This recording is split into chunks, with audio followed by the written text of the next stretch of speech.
సురేష్ బాబు గారు, మనం మిథున రాశిని తీసుకున్నట్లయితే గనక, ఈ మార్చ్ మంత్ మొత్తం కూడా వారికి ఏ విషయాల్లో అనుకూలంగా ఉంటుందో, ఏ విషయాల్లో ప్రతికూలంగా ఉంటుందో తెలియజేస్తారా?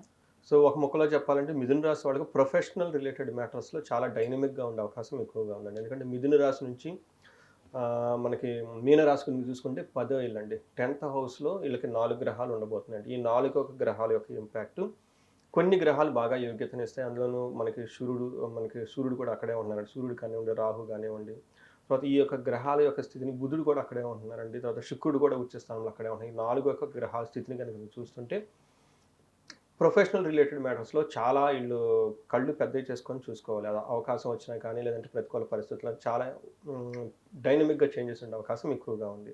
సో, మనం గనక ఇందులో ఫస్ట్ డీటెయిల్స్ చూస్తే, మిథున రాశిలో ఇందులో మృగశిర 3, 4 పాదాలు, ఆరుద్ర 1, 2, 3, 4 పాదాలు, పునర్వసు 1, 2, 3 పాదాలంతా మనకి మిథున రాశిలో వస్తారు.